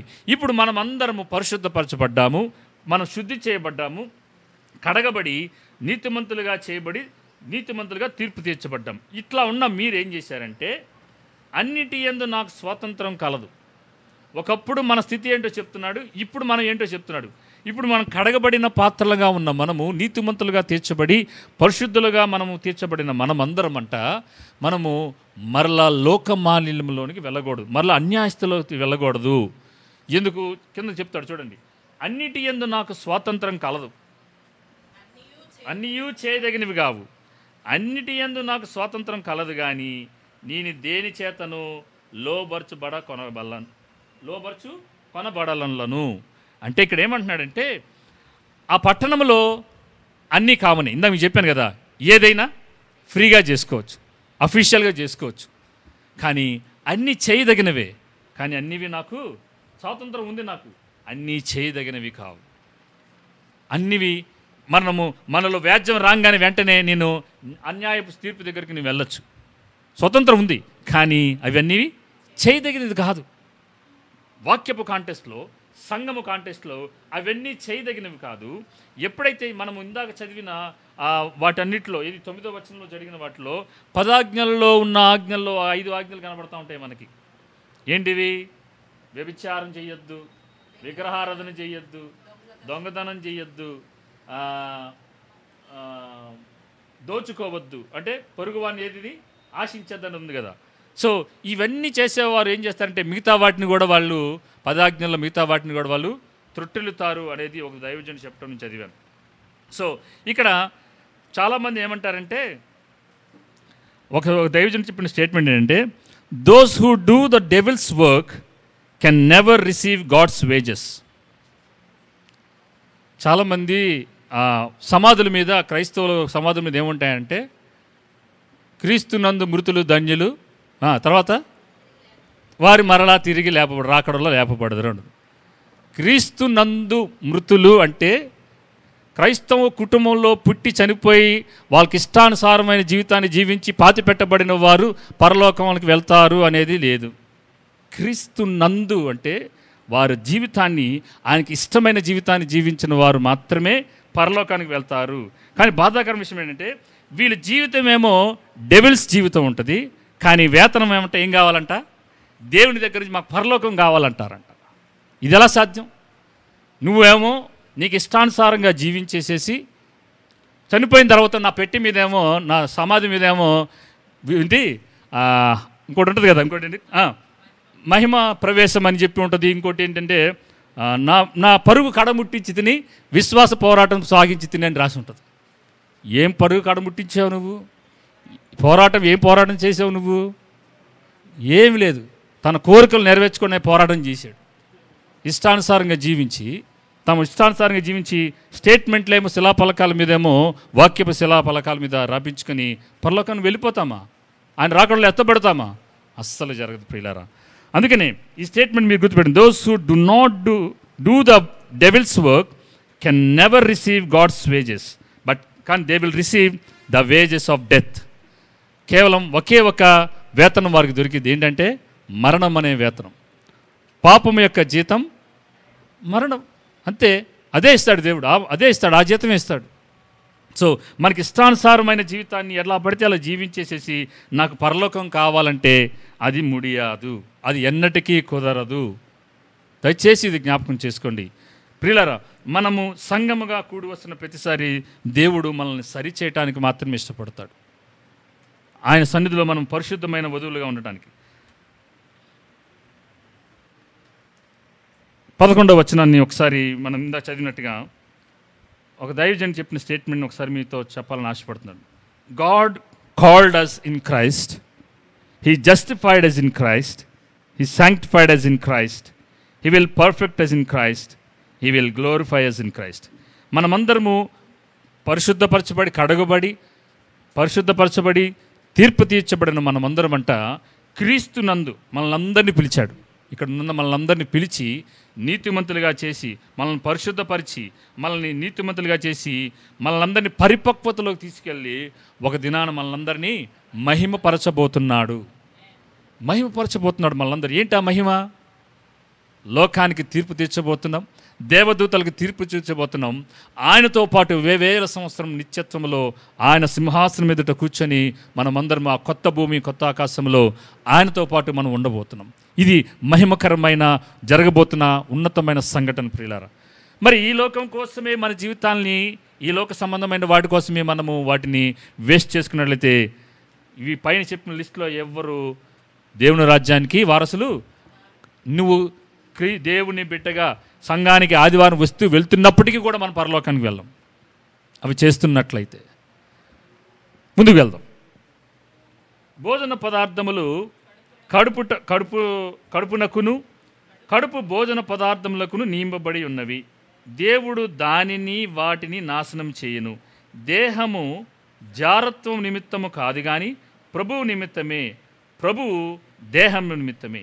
ఇక్కడ ఎందుకు మళ్ళా ఈ స్టేట్మెంట్ చెప్తున్నాడంటే, ఆ రోజుల్లో వాళ్ళు తిండిపోతులుగా కూడా ఉండేవాళ్ళు అనమాట. సో కడుపు దేనికోసం అంట రాశాడు అక్కడ, భోజనం కోసం. భోజనం దేనికోసం? కడుపు కోసం. ఈ రెండింటిని ఏం చేయబోతున్నాడు అంటే దేవుడు నాశనం చేయబోతున్నాడు. అంటే ఇవన్నీ ఈ లోకంతో నశించిపోతాయి. మాత్రమే మీరు తినండి. ఈ శరీరానికి ఎంత కావాలో తినండి. ఈ కొరింథీ పట్టణంలో ఉన్న ఒక ఫిలసాఫికల్ స్టేట్మెంట్ ఏంటంటే, కడుపు అంటే ఏంటంటే మన కోరికలు తీర్చే స్థలం. మీరు అర్థం చేసుకోండి, పెద్దవారుగా ఉన్నవారు. It may lead to sexual desires also. మనం మా కడుపు నిండింది, నీ కోరిక తీరిందా అంటాం. కోరిక తీరిందంటే దాని గురించి కూడా పౌలు భక్తుడు సంబోధిస్తున్నాడు. అందుకని కింద ఏమన్నా రాశాడు? జారత్వము నిమిత్తము కాదు కానీ ప్రభువు నిమిత్తమే, ప్రభువు దేహము నిమిత్తమే. ఇప్పుడు మన దేహాన్ని ఏం చేశాడు? ఆయన శుద్ధి చేశాడు, కడిగాడు, పరిశుద్ధపరిచాడు, నీతిమంతులుగా చేశాడు. ఆయన రాకడ కొరకు మనల్ని సిద్ధపరుస్తున్నాడు. మీరు ఒకటి గుర్తుపెట్టుకోండి, ఆదిలో ఆదాము చేయబడినప్పుడు ఆ మట్టి దేహము, మహిమ ఆత్మ రెండుటిని దేవుడు ఏకం చేశాడు. ఇన్సెపరబుల్, వాటిని విడదీయలేం. సో ఇప్పుడు ఈ కొరింథీ పట్టణంలో ఉన్న విశ్వాసులు ఏమని తలుస్తున్నారంటే, ఆ సాంప్రదాయం ప్రకారం నేను శరీరంతో ఏమైనా చేసుకోవచ్చు కానీ నా ఆత్మకి ఏం కాదని అనుకుంటున్నారు వాళ్ళు. అదే ఒక ఫిలసాఫికల్ స్టేట్మెంట్. అంటే నా శరీరం నశించిపోయింది కాబట్టి, ఇది భూమిలో కలిసిపోయింది కాబట్టి ఈ శరీర కోరికలు నేను ఎలాగైనా నెరవేర్చుకోవచ్చు, నా ఆత్మ నా ప్రాణం దేవుని సన్నిధికి వెళ్ళిపోయింది అనుకుంటున్నారు. లేదు, మనము శరీరమనందుండి చేసిన మాట్లాడిన ప్రతిదానిని బట్టి మనము లెక్క అప్పచెప్పవలసిన దినం ఒకటి రాబోతుంది. దేనిలో ఉండి? శరీరంలో ఉండి చేసిందే, ఆత్మలో ఉండి కాదుగా. సో శరీరంలో చేసిన ప్రతి దానిని బట్టి ఆయన తీర్పు తీర్చబోతున్నాడు. సో వాళ్ళు ఏమనుకునే వాళ్ళంటే, నీకు ఇష్టం వచ్చినట్టుగా చేసుకో శరీరంతో. అందుకనే జారత్వం గురించి మాట్లాడుతున్నాడు, తిండి తినటం గురించి మాట్లాడుతున్నాడు. మీరు ఏది పడితే అది చేసేసినట్లయితే it hurts others and it is a sin. మనకి ఇష్టానుసారంగా నాకు నచ్చినట్టుగా నేను చేసేసుకుంటాను అని మీరు అన్నట్లయితే అది కూడా దేవుని దృష్టిలో పాపమే అవుతుంది. Freedom out of control is bondage. Freedom out of control is bondage. అంటే నియంత్రణలో లేని స్వతంత్రము బానిసత్వమే అనేది మనం గుర్తుపెట్టుకోవాలి. 12వ వచనంలో చూడండి. అందుకనే ఆయన ఏమంటున్నాడు? మనకి అన్నిటి యందు స్వాతంత్రం ఉంది, కరెక్టే, మనకి అన్నీ ఉంది, నీ ఇష్టం, నీ శరీరం నీ ఇష్టం. కానీ అది నిన్ను జారత్వం చేయటానికి, అది నిన్ను బానిసగా చేసి, పాపం అంటే ఎల్లప్పుడూ మనల్ని బానిసలు చేస్తుంది. ఒక కోరిక మనలో పుడుతున్నప్పుడంట, ఆ కోరిక పదే పదే మన ఆలోచనలకు రేకెత్తించి ఆ ఆలోచనల్ని మనల్ని క్రియారూపంలో చేయటానికి దేన్ని వాడుకుంటుంది? శరీరాన్నే వాడుకుంటుంది. శరీరం ద్వారానే మనం చేసేది అంతా. మన కోరికలు నెరవేర్చుకునేది ఆలోచన ఏమో ఇక్కడ పుట్టిద్ది, కోరికలు మనసులో కలుగుతూ ఉంటాయి, దాన్ని తలంపులతో వస్తూ ఉంటాయి. ఆ తలంపుల్ని శరీరమనే ఈ గుడారములో నుంచి మన కోరికల్ని నెరవేర్చుకుంటాము. ఇప్పుడు మనకు రావాల్సిన ఒక ప్రశ్న ఏంటంటే, ఎప్పుడంటే ఈ రెండు ప్రశ్నల్ని మనం జ్ఞాపకం చేసుకోవాలంట. ప్రతి క్రియలో, ప్రతి మాటలో మనం చేస్తున్న ప్రతిసారంట ఈ రెండు ప్రశ్నలు మీరు వేసుకోండి. ఏంటంటే, మొట్టమొదటిది ఏంటంటే, is this thing profitable in the eternal scheme of things? Is this thing profitable in the eternal scheme of things? అంటే ఇది నిత్యత్వపు కోణములో నాకు ఎటువంటి క్షేమాభివృద్ధిని కలగజేస్తుంది నేను చేయబోయే ఈ పని, లేదంటే నేను మాట్లాడబోయేది, నేను చేస్తున్న ఈ సంఘములో చేస్తున్న ఈ పని నిత్యత్వములో నాకు ఎటువంటి ప్రభావాన్ని కలగజేస్తుంది అనేది మొట్టమొదటి ప్రశ్న మనకు రావాలి. ఏది చేసినా సరే, మనం తిన్నాను, త్రాగినాను, ఏమి చేసినాను మనం ప్రభు నిత్యమే చేయాలని వాక్యం చెప్తుంది. రెండో ప్రశ్న, will this thing overpower and enslave me and have a detrimental effect on the church and my testimony for Christ? Will this thing overpower and enslave me and have a detrimental effect on the church and my testimony for Christ? తెలుగులో చెప్తున్నాను. అది నన్ను అధిగమించి బానిసగా చేసి హానికరమైన ప్రభావం సంఘం మీదను మరియు క్రీస్తు కొరకైన ఆ సంఘం మీదను మరియు క్రీస్తు కొరకైన నా సాక్ష్యం మీద ప్రభావం చూపుతుందా అనే ఈ రెండు ప్రశ్నలు మనకు ఎల్లప్పుడూ మన మైండ్లో కలగాలంట. మొట్టమొదటిది ఏంటి? ఇది నా నిత్యత్వానికి ఎలా ప్రభావితం చేయబోతోంది. రెండోది, నేను చేసేది అది నన్ను అధిగమించి నన్ను బానిసగా చేసి సంఘానికి ఎటువంటి అయినా హాని కలగజేసేది గాను, అలాగే నా సాక్ష్య జీవితాన్ని పాడు చేసేదిగా ఈ క్రియ ఉంటుందా అనే ఈ రెండు ప్రశ్నలు ఎప్పుడు మన మనసులో మెదలాడుతూ ఉండాలి. అందుకనే నాకు అన్ని స్వతంత్రం ఉంది, కరెక్టే చేయటానికి, అన్నీ నాకు స్వతంత్రంగా ఉంది, కానీ అన్నీ చేయతగినవి కాదు. గుర్తుపెట్టుకోండి. ఇప్పుడు కిందకు వెళ్దాం. 13వ వచనంలో చివరి వాక్యంలో, ప్రభువు నిమిత్తమే, ప్రభువు దేహము నిమిత్తమే దేవుడు ప్రభువును లేపను, మనల్ని కూడా తన శక్తి వలన లేపును, మీ దేహములు క్రీస్తుకు అవయములై ఉన్నవని మీరు ఎరుగరా. ఎవరికి అవయవాలు ఉన్నాయంట? క్రీస్తుకు అవయవాలు. మన దేహాలు మీరు గుర్తుపెట్టుకోండి. ఇప్పుడు క్రీస్తు శిరస్సు ఉందనుకుందాం. ఇప్పుడు ఆయన శరీరము, మనమందరం ఆయన శరీరంలో ఒక్కొక్క భాగం. నేను ఒక ఆయన చిటికిన వేలు గోరు అనుకుందాం, మీరు మీలో ఒకరు ఇంకొక వేలు గోరు అనుకుందాం. ఇట్లా సంఘములో ఉన్న విశ్వాసులందరూ ఆయన శరీరములో అవయవాలు, మనం అవయవాలు. అలాగే మనం ఏమై ఉన్నాం? క్రీస్తు శరీరమై ఉన్నాం, భాగమై ఉన్నాం, ఆయన శిరస్సు అయి ఉన్నాడు. సో ఇది మీరు జ్ఞాపకం చేసుకోండి. ఇప్పుడు చూడండి కింద ఏం రాస్తున్నాడు, ఇది గుర్తుపెట్టుకోండి. శరీరమేమో క్రీస్తుది, శిరస్సు ఆయనది, మనం ఆయన శరీరంలో అంటుకట్టబడి ఉన్నాం, మనం క్రీస్తు శరీరానికి అవయవంలో ఉన్నాము. ప్రభువు ఏం చేయబోతున్నాడంటే, ఎలాగైతే ప్రభువు మృతులలో నుంచి పునరుద్ధానుడై తిరిగి మహిమ శరీరాన్ని ధరించాడో, మనము కూడా ఏం చేయబోతున్నాం? తిరిగి లేపబడబోతున్నాం, మహిమ శరీరాలు దాల్చబోతున్నాం. ఎప్పుడు? ఈ శరీరములోనే. ఈ శరీరం ఇప్పుడు ఉదాహరణకి ఒకవేళ ప్రభువు రాకడ ఈ క్షణమే జరిగితే సజీవులమై ఉన్న మనము ఉన్నపాటున మన శరీరము, ఈ శరీరము మహిమ శరీరం దాల్చుతుంది. ఒకవేళ ప్రభువు రాకడ ఆలస్యమైంది, మనము చనిపోయామనుకుందాం, ఎవరైనా చనిపోయి పాత పెట్టబడ్డాం.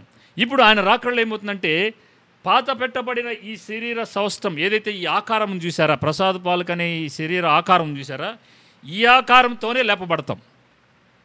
దేవుడు తన అద్వితీయమైన మహాశక్తితో ఏం చేస్తాడంటే, ఆ శరీరాన్ని, నా ఆత్మను రెండు ఐక్యపరిచి మహిమ శరీరాన్ని ఇచ్చి ఆయన రాకడలో ఆయన గుంపులు ఎత్తుకొని ఆయన సన్నిధిలో వేవేల దూతలతో నిత్యత్వములో మనలందరినీ ఆ మహిమ శరీరాలు దాల్చబడి ఆయన ఎదుట మనమందరము ఉండబోతున్నాం. సో శరీరము పరిశుద్ధంగా ఉండాలా వద్దా? ఉండాలి. శరీరాన్ని పరిశుద్ధపరచుకోండి. ఎందుకంటే ఈ శరీరము కిందకు వస్తున్నాడు చూడండి, నేను క్రీస్తు యొక్క అవయవములను తీసుకొని వేశ్య యొక్క అవయవములుగా చేదున ఇది ఎంత మాత్రము తగదు. వేశ్యతో కలుసుకునేవాడు దానితో ఏకదేహమై ఉన్నాడని మీరు ఎరుగరా? వారిద్దరూ ఏక శరీరమై ఉందురు అని మోషే చెప్పుచున్నాడు కదా. అటువలే ప్రభువుతో కలుసుకునేవాడు ఆయనతో ఏకాత్మై ఉన్నాడు. జారత్వానికి దూరంగా పారిపోండి. మనుష్యుడు చేయి ప్రతి పాపమును దేహమునకు వెలుపల ఉన్నది కానీ జారత్వము చేయవాడు తన సొంత శరీరమునకు హానికరముగా పాపము చేయుచున్నాడు. మీరందరూ కడగబడి పరిశుద్ధపరచబడి నీతిమంతులుగా తీర్చబడి మీ శరీరాలని దేవుడు నీతిమంతులుగా మిమ్మల్ని తీర్చాడు. ఇప్పుడు పరిశుద్ధమైన శరీరాలుగా ఉన్నాయి. ఇప్పుడు ఈ శరీరాలను దేనికి వాడకూడదంట? అవినీతి సాధనాలుగా, జారత్వానికి మీరు వాడద్దు. ఒకవేళ మీరు కనుక పాపం చేస్తే ఒక జారత్వం అనే పాపం తప్ప మిగతా ఏ పాపమైనా మీ శరీరానికి వెలుపల చేస్తారంట. మీరు ఈ జారత్వాన్ని మాత్రం దేంతో చేస్తారు? శరీరంతో చేస్తారు. వ్యభిచారం కానీ, లైంగిక సంబంధమైన కోరికలు తీర్చుకోవడం, ఇవన్నీ ఈ శరీరంతో చేస్తున్నారు. ఇప్పుడు మీరు ఏం చేస్తున్నట్టు, ఈ శరీరం అనే ఆలయం అనే ఈ శరీరాన్ని, క్రీస్తు శరీరం అనే ఈ బాడీని ఏం చేస్తున్నారంటే మీరు పాడు చేస్తున్నారు, అపవిత్రపరుస్తున్నారు. దేవుడు పవిత్రపరిచిన దానిని మీరు ఏం చేస్తున్నారు, దాన్ని అపవిత్రపరుస్తున్నారు. ఇంతకన్నా ఘోరమేమైనా ఉంటుందా? దేవుడు పరిశుద్ధంగా ఉంచుకోవాలని అంటున్నాడు ఈ శరీరం. అందుకనే ఈ శరీరాలని, ఈ మంటిగట్టాలని మహిమ శరీరాలు దాల్చాలంటే ఈ శరీరం ఆరోగ్యంగా ఉండాలి వద్దా? అందుకనే తగుమాత్రపు ఆహారం తినాలి, తగుమాత్రపు అలవాట్లు మనం కలిగి ఆరోగ్యకరమైన రీతిలో ఈ శరీరాన్ని మనం కాపాడుకోవాలి, ఆరోగ్యాన్ని కాపాడుకోవాలి. సపరేట్ చేయలేం. మన ఆత్మని వేరుగా, శరీరాన్ని వేరుగా, ప్రాణాన్ని వేరుగా మనం వేడి చేయడం లేదు. మనము త్రియేక ఆత్మ బీయింగ్స్, మనం అంటే మూడు కలిసిన వారంగా మనము చలిస్తున్నాం ఈ లోకంలో. సో మనం ఎప్పుడు మర్చిపోవద్దు, శరీరము, ప్రాణము, ఆత్మ దేవుని ఎదుట నిందారహితులుగా ఉండటం కోసమే ప్రభువు మనల్ని పిలిచాడు. చివరిగా మనం చూద్దాం, మీ దేహము దేవుని వలన మీకు అనుగ్రహింపబడి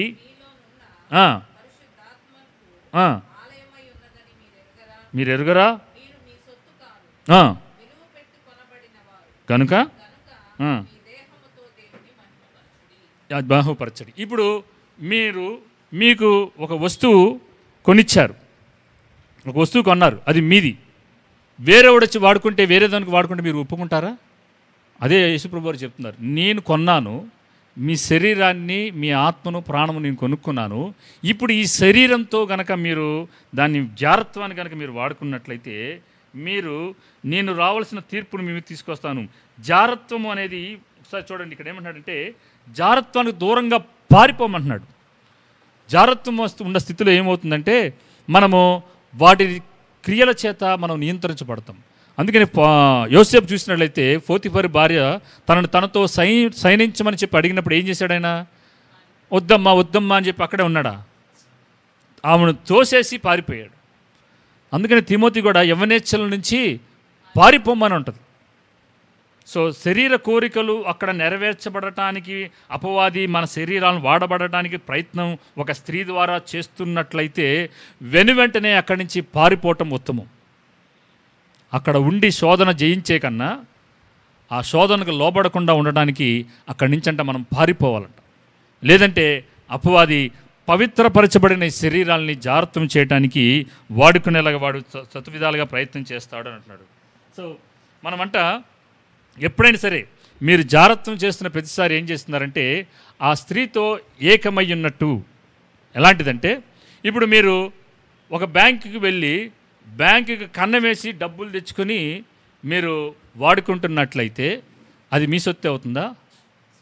దాని యొక్క పర్యవసానాన్ని ఖచ్చితంగా అనిపిస్తాం. అలా కాకుండా నువ్వే బ్యాంకుకి వెళ్ళి నువ్వు డిపాజిట్ చేసుకొని సెక్యూరిటీ డిపాజిట్ చేసి ఆర్డీలు కట్టి ఇవన్నీ చేసి ఒక దినాన్ని నువ్వు దాన్ని విత్డ్రా చేసుకునే హక్కు మనకందరికీ ఉంటుంది. లైంగిక సంబంధమైన కోరికలు కూడా అలాంటిదేనంట. Inside the marriage it is holy. వివాహమైన బంధంలో లైంగికమైన కోరికలు భార్యాభర్తల మధ్యలో కలిగేవి, అవి పరిశుద్ధమైనదిగా దేవుడు పెట్టాడు. కానీ వివాహానికి వెలుపట జరిగే పరస్త్రీ పట్ల, పరపురుషుని పట్ల ఎవరైనా అట్లాంటి క్రియలు చేస్తున్నట్లయితే నువ్వు దొంగతనం చేస్తున్నట్లయితే దానికి పర్యవసానం ఖచ్చితంగా అనుభవించాల్సి వస్తుందని ఆ దైవజనుడు చెప్పడం నేను చదివాను పిల్లలు. కాబట్టి మన శరీరము పరిశుద్ధంగా ఉంచుకోవాలి, జారత్వానికి దూరంగా పారిపోవాలి. మీరు మీ సొత్తు కాదు. మీరు అంటే ఎవరు? ప్రాణ, ఆత్మ, శరీరము. ఈ మూడు మన సొత్తు కాదు. విలువ పెట్టి కొనమన్నారు కనుక దేనితో మహింపరచమంటున్నాడు దేవుణ్ణి? దేహంతో మహింపరచండి.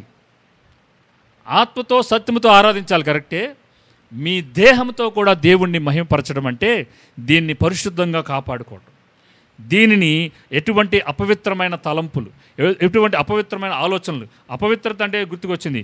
చాలామంది క్రైస్తవులు ఈ ద్వంద్వపూరితమైన ఆ మాటలు మాట్లాడే సీన్స్ కొన్ని ఉన్నాయి. జబర్దస్త్ అని చెప్పి, బిగ్ బాస్ అని చెప్పి. మీకు తెలుసో లేదో కొన్ని సందర్భాల్లో బిగ్ బాస్లో వాళ్ళు అక్కడ ఫ్రెండ్స్గా ఉండి లేచిపోయి వెళ్ళిపోయిన సందర్భాలను, అక్రమ సంబంధాలు కలిగిన వారు ఉన్నారు. That is not at all good habit. ఎందుకంటే చూచేది ప్రతిదీ మనల్ని అపవిత్రపరుస్తుంది, వినేది కూడా అపవిత్రపరుస్తుంది, విని చూచేది మనల్ని క్రియలోకి తీసుకువెళ్ళేదిగా చేస్తుంది. అంటే మీరు చాలామంది స్త్రీలు ఈ రోజుల్లో ఇళ్లలో వాళ్ళకి సినిమాలకు వెళ్ళకపోయినా ఇళ్లలో టీవీల్లో సీరియల్స్ వస్తున్నాయి. ఆ సీరియల్స్లో ఏం చూపిస్తున్నారో తెలుసా? పాలిగామే చూపిస్తున్నారు. అంటే బహుభార్య తత్వం. అంటే ఒకడికి 2-3 భార్యలు ఉండొచ్చు. వాడు చేసే ఆ క్రియలని ఆమెని ఎలాగ లోపరుచుకోవటం, ఆడిని ఎలా లోపరుచుకోవటం, ఇవన్నీ చూసి ఇళ్లలో ఉన్న స్త్రీలు చాలా అమితానందపడుతున్నారు. మీకు తెలుసో తెలియదో, మీరు ఏదైతే చూస్తున్నారో, ఏదైతే మీరు వింటున్నారో మీ జీవితాలను వెళ్తుంది, అది అపవిత్రపరుస్తుంది. అన్యుల సంగతి మనకు అనవసరం. క్రైస్తవులు చూస్తున్నారు, క్రైస్తవులు వింటున్నారు. అపవిత్రమైన వాటిని వింటే మన ఆత్మ కల్మషం అవుతుంది, మన మనస్సు కల్మషం అవుతుంది, మన శరీరాలు అటువంటి క్రియలు చేయటానికి అపవాది చాలా ఛాన్స్ తీసుకునే అవకాశం ఉంది. ప్రియులారా, మీరు అనుకోవచ్చు నా వయసు అయిపోయింది, అటువంటి నాకేం రావనుకోవచ్చు. ఆత్మకు కల్మషం కలిగినప్పుడు దేవుని సన్నిధిలో మనం అపవిత్రులుగా కనబడతాం. దేవుడు అటువంటి వారికి దేవుని వారసత్వానికి అవకాశం ఇవ్వడు. ప్రియులారా, సో మనం పవిత్రులుగా ఉంచుకోవడానికి మన తన ఘటాన్ని కాపాడుకోవాలని బైబిల్ చెప్తుంది. చివరిగా మనము ఒక స్టేట్మెంట్ చెప్పి నేను ముగించాలని ఆశపడుతున్నాను. పరిశుద్ధాత్మ దేవుడు, తండ్రి అయిన దేవుడు ఏం చేశారంటే మనల్నంట సృష్టిగా తయారు చేశారు. మనల్ని ఆ మట్టి తీసుకొని, తండ్రి అయిన దేవుడు మట్టి తీసుకున్నాడంట. పరిశుద్ధాత్మ దేవుడు వచ్చి ఆయన తనంతట తానుగా తండ్రి అయిన దేవునిలో నుంచి మనలోనికి వచ్చి జీవాత్మ ఊదగా మనలోనికి వచ్చి మనల్ని జీవించే ఆత్మగా చేశారు. సో ఎప్పుడైతే ఆదాము పడిపోయాడో దేవుడు మరలా తన ప్రియకుమారుడైన యేసుప్రభు వారిని పంపించి మరలా ఈ మంటి ఘట్టాలని మహిమ దేహాలుగా మార్చడానికి తన ప్రియకుమారుని శిలువలో మరణింపచేసి ఆయనని తిరిగి ఎలాగైతే లేపాడో నన్ను మరలా లేపటానికి దేవుడు తన ప్రాణాన్ని చెల్లించాడు.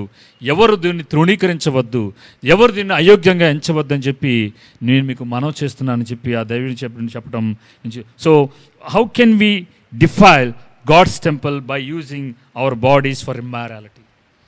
దేవుని మందిరాలు అని పిలువబడుతున్నాయి. మీరు చూసినట్లయితే ఇప్పుడు ఒక ఇష్యూ నడుస్తుంది మన స్టేట్లో టెంపుల్ గురించి.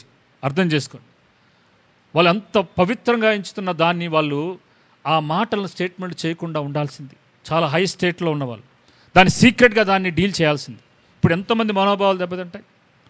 కానీ మనం ఈ శరీరం అనే ఈ ఆలయాన్ని మనం పాడు చేస్తే దేవుడు ఊరుకుంటాడా? ఖచ్చితంగా దాని యొక్క పర్యవసానం ఉంటుంది. కాబట్టి కొరింథీ సంఘస్థులారా, మీరు జారత్వానికి దూరంగా పారిపోండి. మీలో ఏ జారత్వమైన అపవిత్రత ఉండనివ్వకండి. మీలో వస్తున్న తగాదాలని మీకు మీరే పరిష్కరించుకోనండి. అనీతిమంతుల దగ్గర వెళ్ళబాకండి. మీ స్థితి ఏంటో గుర్తు చేసుకోండి. ఒక దినాన మనమందరము అనీతిమంతులకు తీర్పు తీర్చబోతున్నాం. ఆ దేవదూతలు పడిపోయిన దేవదూతలకు తీర్పు తీర్చబోతున్నాం. మీరు మీ సొత్తు కారు, మీరు దేవుని సొత్తు. మీ ప్రాణ ఆత్మ దేహములను ఆయన రాకడలో నిందారహితులుగా ఉండడానికి మీకు మీరే కాపాడుకోనండి. మీరే దేవునికి ఛానల్గా, పాపానికి ఛానల్గా కాదు, దేవుని మహిమ మీలో నుంచి బయటికి వెళ్ళటానికి, అనేకులు మీ యొద్ద నుంచి దేవుని ప్రేమను పొందుకునేవారుగా మీ శరీరాలను వాడుకోనండి అని చెప్పి పౌలు భక్తుడు ఈ వాక్యాన్ని ముగిస్తున్నాడు. దయచేసి అందరం తల ఉంచుకున్నట్లయితే మనం ప్రార్థన చేసుకుందాం. ప్రతి ఒక్కరం ఈ ఉదయకాలం ముందు మనం ధ్యానం చేసుకున్న ఈ వాక్యపు వెలుగులో మనమందరము పరిశుద్ధపరచబడి, పవిత్రపరచబడి, కడుగబడి, పరిశుద్ధపరచబడి, నీతిమంతులుగా తీర్చబడిన ఓ విశ్వాసులారా, మీరు మీ శరీరంతో దేవుణ్ణి మహిమపరచండి. ఈ శరీరమే ఒక దినాన పునరుద్ధానం చెందబోతోంది. అది ఒకవేళ పాత పెట్టబడిన స్థితిలో ఉన్నా, ఒకవేళ సజీవంగా ఉన్నా సరే, మనమందరము ఆయన రాకడలో ఎత్తబడబోతున్నాం. సో కొరింథీ సంఘస్థుల్లాగా అక్కడ వాళ్ళకున్న తత్వంలాగా ఈ శరీరంతో నా ఇష్టానుసారంగా జీవిస్తాను, నా ఆత్మ దేవుని సన్నిధిలోనికి వెళ్ళిపోయిద్ది అని అనుకుంటే మనకన్నా బుద్ధిహీనులు ఇంకెవరు ఉండరు. ప్లీజ్ ప్రియులారా, మనల్ని అపవిత్రపరిచే దానికి దూరంగా పారిపోదాం. ఇక్కడ జారత్వం రాశారు. మనల్ని అపవిత్రపరచడానికి ప్రయత్నం చేస్తున్నది ఏదైనా సరే, అది ఫిల్దీ టాక్ అయినా, అసందర్భంతో కూడిన లేదంటే ద్వంద్వపూరిత మాటలైనా సరే, అవి మన చెవులకి చాలా దురదనిచ్చేవిగా ఉంటాయి, చాలా బాగుంటుంది. కానీ మన లోపల మలినాన్ని అపవిత్రపరిచేవిగా ఉంటాయి.